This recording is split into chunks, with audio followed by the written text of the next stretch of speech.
Yeah, man, more than most drugs, weed is one of those ones that seems to really affect you differently depending on what age you are. Like beer and alcohol and other things, they'll affect you relatively consistently as you get older. Like, yeah, your tolerance might be lower at 16 compared to when you're 25 with 10 years in the game with booze, but by and large, the feelings will be at least somewhat the same, or at least predictable in a way that won't take you too much by surprise. You know, it's not like you're going to wake up one day and alcohol is going to hit you completely differently. But, you know, not so with weed, not so with cannabis. This has happened to me, and I've seen people who can smoke it for a long time, and then one day you wake up and it just, the rug is pulled out from under you on it. And that to me raises a lot of red flags about weed as a substance people get into. And it's one to be careful about. I'm kind of going to talk about how, for me at least, and other people I've seen, it can really start to change as around when the mid 20s hit. Just as a bit of personal background, was never a super strong weed smoker, would have smoked a reasonable amount between the ages of say 16 to 25. There were periods in there, particularly when you might be off school or whatever, where it would be a constant thing that you would do when say you were drinking or hanging out with friends. And that could be once or twice a week, or if you're on holidays, it could be every day of that holiday. You know, so it was ever present. I was never, in my opinion, one of these daily habitual users, and this would have been in the era before carts or Juuls or whatever the fuck came out, you know, these kind of vapes that you could hit in school or casually get away with it. I'm kind of talking to more old school bongs and homemade bongs and just plain old joints and stuff like that. So yeah, maybe that made it a bit less easy to use all the time, but many people did. But point being, I wasn't like a super strong over the top user. But you know, one thing I always found with it, like growing up, like some of my friends would go what's called going white or going green, which was like in the early days. As anyone who smoked it knows, it's possible to have too much of it, and then this, I guess it's like a weed overdose, although it doesn't kill you, or like out getting too drunk or something, although it usually doesn't make you, well, it does make you pass out, I guess, but anyone who's described it, I need not discuss it further here, but basically where the person goes super pale, usually gets shaky, usually the heart rate shoots up super high, they can't stand straight, oftentimes they get sick, and it's something that seems to last for not super long time, maybe like an hour max with people, but often the peak can even be 10 minutes or so. But funnily enough, with me, I always found with weed, and I actually don't think I even really liked weed. I think I more enjoyed the social aspect of getting a crew of people together. You know, one of you rolls up the joint, you go outside together, pass it around in a circle. I think that was nice, and I think I almost preferred the tobacco in it more so, because where I'm from, we rolled it with tobacco. Always, for the most part. You know, I'd see people going green, but I personally never went green. And I remember for years thinking, you know, there's really no amount of weed I could ever smoke where I'll ever even get that strong an effect from it. Like for me, I'd often describe it as like turning the dial of a radio station between two channels a little bit. It just added a little bit of static to my day. I was never one of those people that got like huge dopamine hits off weed. Like I never smoked weed and then all music I listened to sounded better, or all movies I saw were more enjoyable, or all food tasted better. Well, maybe the last one is true, but you know, it was never clicked with me, I guess, the way it clicks with some people. But anyway, it was like, you know, fairly consistent thing for me for many years, the same way it is with a lot of people. But then I remember one day when I was like 25, and I guess there could be a lot of reasons for this, but I was smoking with a friend, and I smoked a particular lot this time. Like we had just bought a bong, which I wasn't necessarily used to, although I'd smoked a lot of them in the past. And I think I hit about 2 hits or 3 hits of it. And then I got this weird feeling when my heart started to race and I couldn't control my thoughts, you know, kind of like a psychedelic feeling. And my palms were fucking sweaty.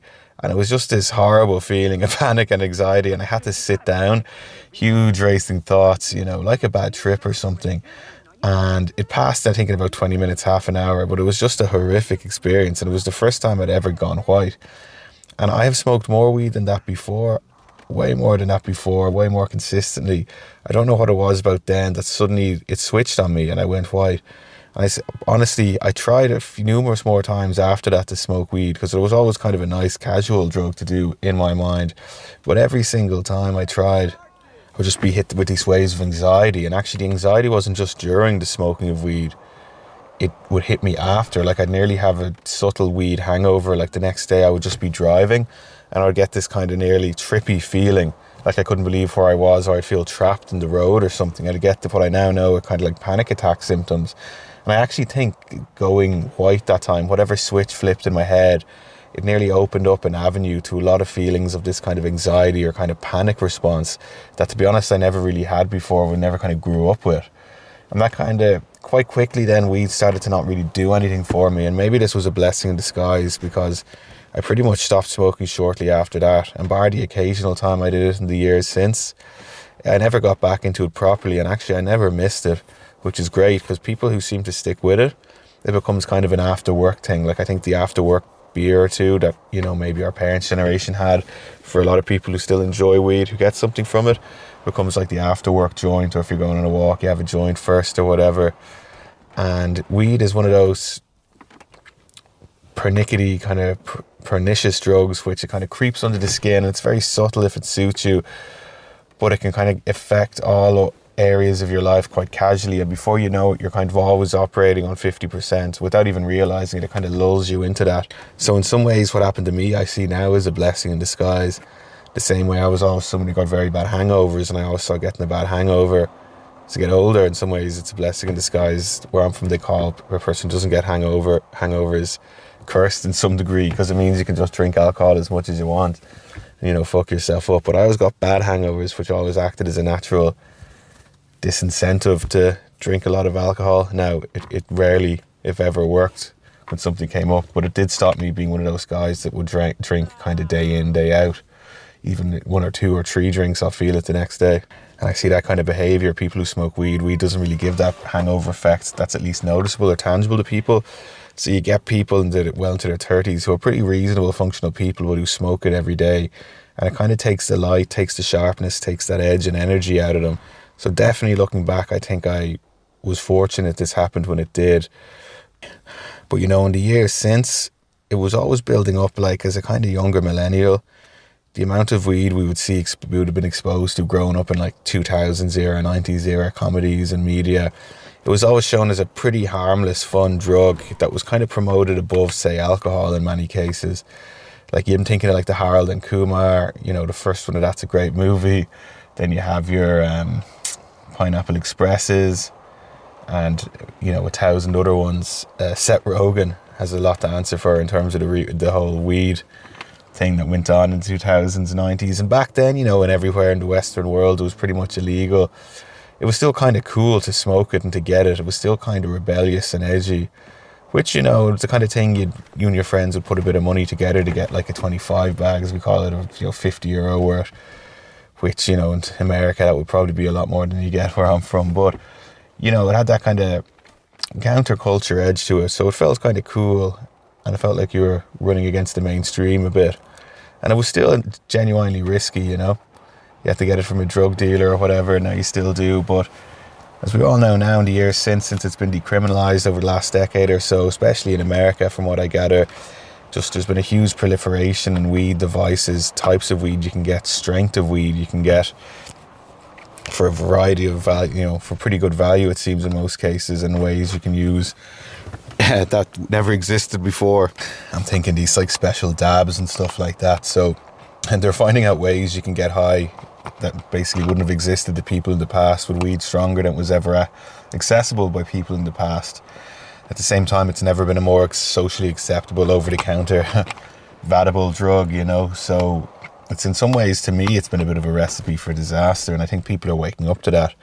You know, you see a lot of arguments now, like, for as bad as they were, alcohol and tobacco, they're known evils. They've been in society forever. We basically know the pitfalls. Our parents know, every generation around us knows the pitfalls, but they also know the pros, you know. We also know there's a clear method of how to enjoy alcohol that served a clear social purpose, you know, key word, social, kind of force people to get out. It's a talky drug. I'm not one of those people who likes to call alcohol and nicotine drugs. I get the argument that they are, but I think it's reductive to call them a drug. And we know we're kind of talking about other things when we discuss drugs. Now, some people might disagree with that, and that's fine. But the point here being is that it's a known quantity, alcohol and cigarettes, the old school ones, and societies have blossomed with people who've drank them a lot, you know. I'm not the first person to make this point, but it's one that rang true to me. And I think that applies on like the macro level of societies, but I think it applies on the micro level too. like as human beings, as teenagers, whatever, we've been getting into alcohol and smoking for forever. And by and large, it hasn't sent people hugely off the rails. But we're seeing now, this is really the first time weed of this level has been available to people, has been this socially acceptable to do, has been on offer to this wider range of people. And there's other reasons, I think, for these mental health crises we're seeing, but it's no surprise to me that we're seeing huge skyrocketing rates in mental health issues of ranging catastrophic to relatively minor among, teenagers, people in their young 20s and all. You see now, you can just go Google it on YouTube or whatever, the word derealization, that's everywhere now. It seems as though it's like a rite of passage to just go through that. But when I was 20, it wasn't a rite of passage to go through that. You'd have to look into an old fucking medical textbook to even know what that was. People didn't think about derealization. People were only just starting to think about anxiety.